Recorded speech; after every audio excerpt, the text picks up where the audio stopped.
You're listening to Sister Stargazers, celestial and terrestrial observations and advice from two real-life sisters. Welcome, fellow stargazers. Your sisters are in the house. Hi, Jude. Hey there, Sarah. How's it going? So excited for episode 100. This is very cool. We are on the threshold of our third season of Sister Stargazers. So I can't believe it. I can't believe it's it so either. hard to believe. It's just like yesterday we were like sitting in the kitchen trying to figure this out. And here we are. So Yeah. a quick shout out to all our listeners and thank you for all your support. And we're just going to keep chugging along here. Yeah, So, we love you. Thanks for all the Yeah. comments and likes and subscribes. well, let's get right to it. So this is episode 100. We're looking at August. Well, first full week of August. Sunday, August 6th through Saturday, August 12th. Take it away. What are we looking at? We've got Lammas, which is a cross-quarter day. Yes. Okay. Happening on August 8th at Okay. 6:26 a.m. Eastern Daylight Time. Oh, wow.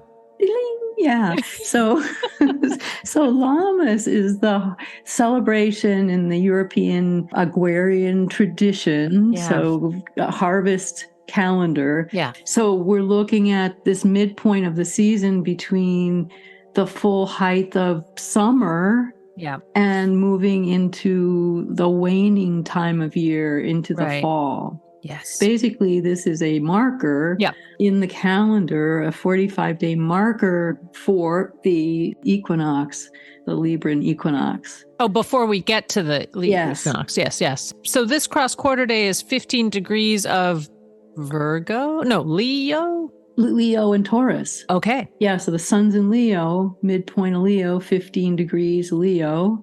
Okay. And we're also, not only is it a cross-quarter day with the sun right there at the fire gate of the fixed sign Leo, Yes. we have, and many people now are looking at this whole idea of numerology, 8-8. Yes. So we have this 8-8 day. Yeah. Plus we have Lammas, which is the 15-degree mark on where the sun is in the zodiac. It's Yep. at 15 degrees Leo.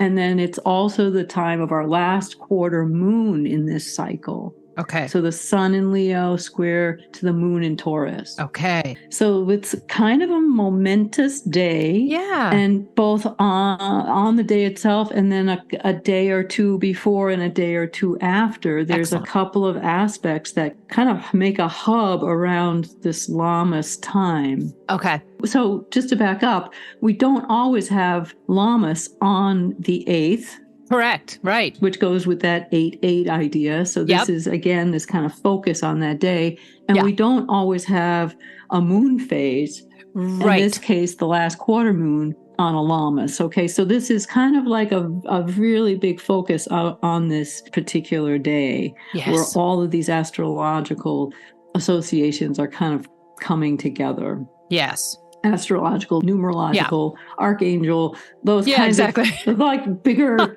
concepts are emerging. Yes. So it's somewhat of a momentous time. August 6th, we have the sun square Jupiter. So the sun is in Leo, squaring Jupiter in Taurus. This gives a sense of optimism and confidence. It's a very sunny period. There's a lot of sense of expansion. But the issue with the square is not, especially with a square to Jupiter, is not to let it get out of hand. So, Right. So Jupiter's sun can really make you feel on top of the world. But there may be a sense that you're feeling on top of the world for reasons that are not in alignment with yourself. So Yes. you just want to check that. Yes. It can inflate the ego. Okay. It can make you feel overconfident where you might want to be more reserved. So these are just things to watch for, especially in Leo, which is so demonstrative. Sun Yeah. in Leo is just very demonstrative. And that square up to Jupiter and Taurus wants to be practical. It really wants to be practical. Yeah. But it's like, wow, I can't help myself. You know? Yeah. So that idea of expanding your horizons, just kind of like make sure that you're actually, it's not over the top. Right? Yeah. Yep. And then the moon moves into Taurus on the 8th, Lammas, sun in Leo, square to the moon in Taurus, we have the last quarter moon. So the moon is also makes a conjunction to Uranus in Taurus. Okay. So this brings enlightenment, surprises, the potential to be open to new ideas, spontaneity. You are feeling expansive. You want to explore and be open to new and unexpected possibilities, especially around your resources. Okay. The moon brings, having just kind of come through, the moon is coming through Jupiter.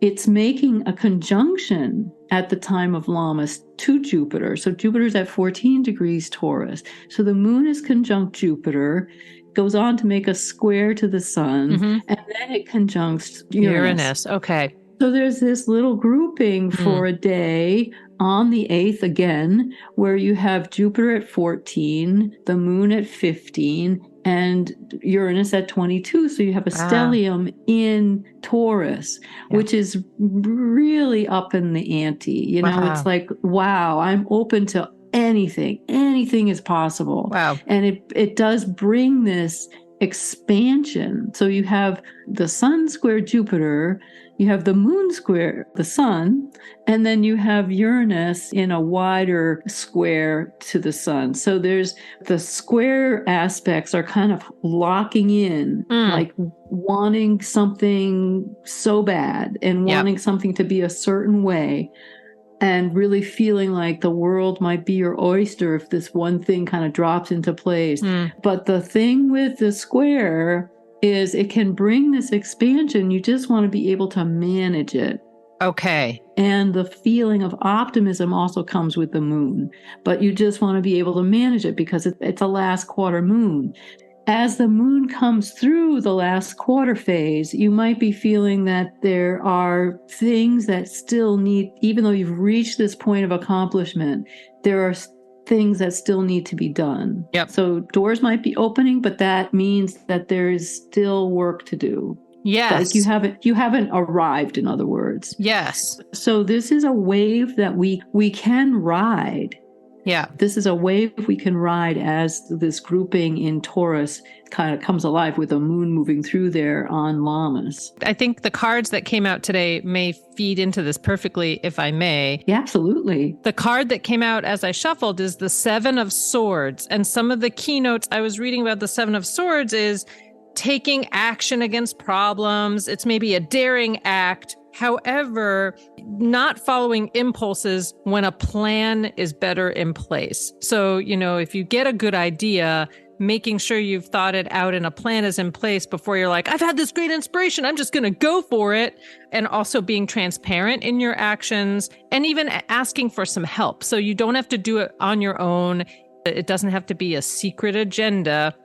That if you're getting these inspirations and enlightenments or seeing where something can take place, that you have a plan versus just sort of like running with it. That's one. And then on the bottom of the deck, which I think is supporting this, is the High Priestess, which is about possibilities and trusting your intuition and following things through and realizing the potential through also what might be coming through in your dreams or spiritual insights. But again, having a kind of plan in place. So perfect, Sarah, because Tell me where Mars is. Tell me where Mars is. Not so much Mars, but Mars is in Virgo. Okay.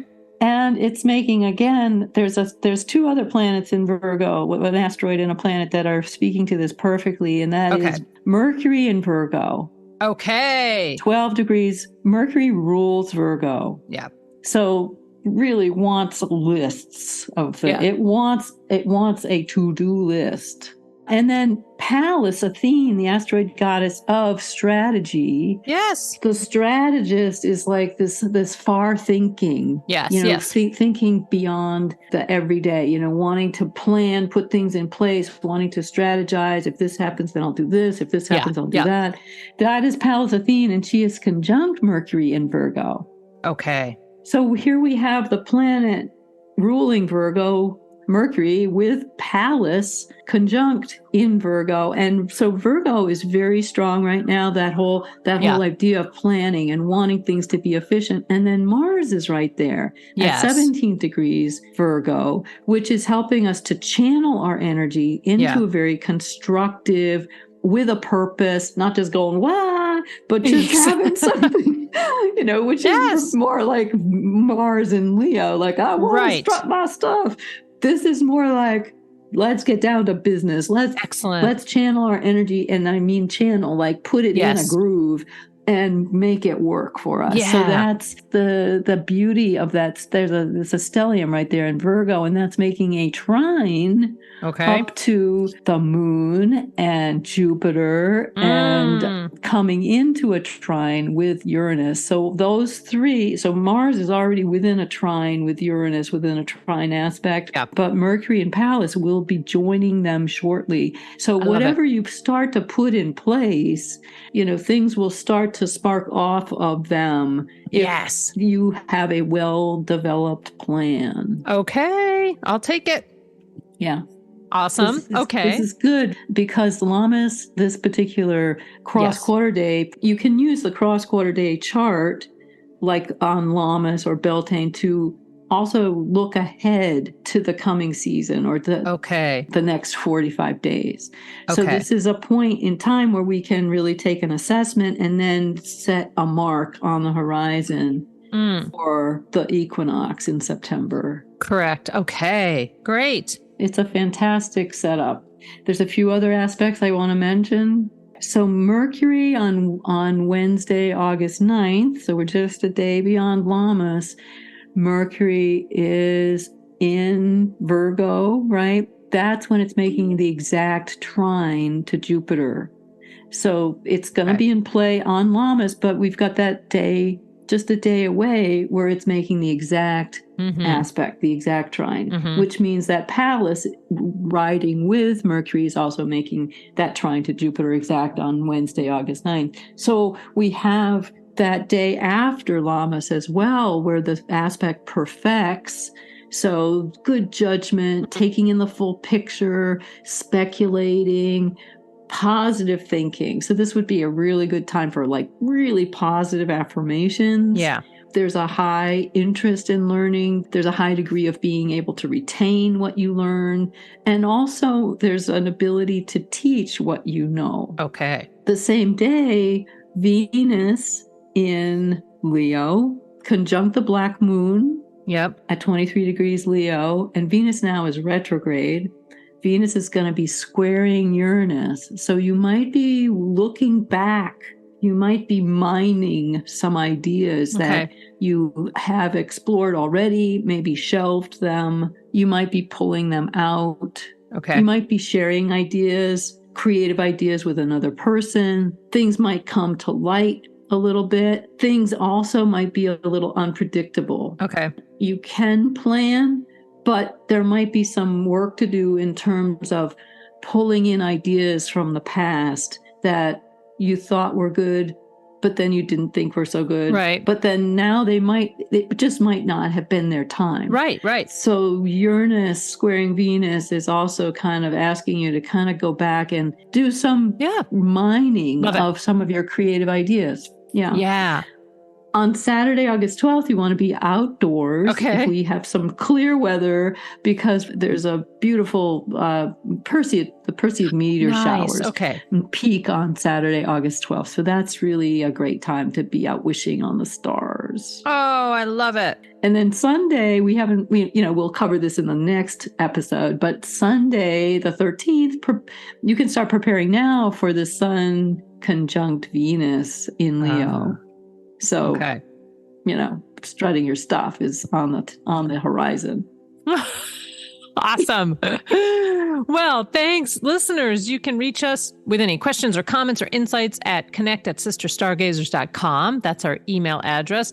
And still on Monday night, 7 p.m., a deep dive astrology show on WMPG.org with some great aspect investigation and even some special guests, and always a fun tune to kind of wrap up the week astrologically. So we'll see you in those places. And thanks for reaching out and supporting and propelling us towards season 3. Yeah, we love all of your feedback and comments and likes and subscribes and thumbs up. So thank you so much to all of our loyal listeners. Yeah. Well, thanks, Jude. And Yeah, we'll thank you, Sarah. see you for episode 101 coming soon. Happy stargazing. Bye for now. Thanks for listening to Sister Stargazers. Let us know what worked for you this week. Find us on Facebook and post a comment at Sister Stargazers.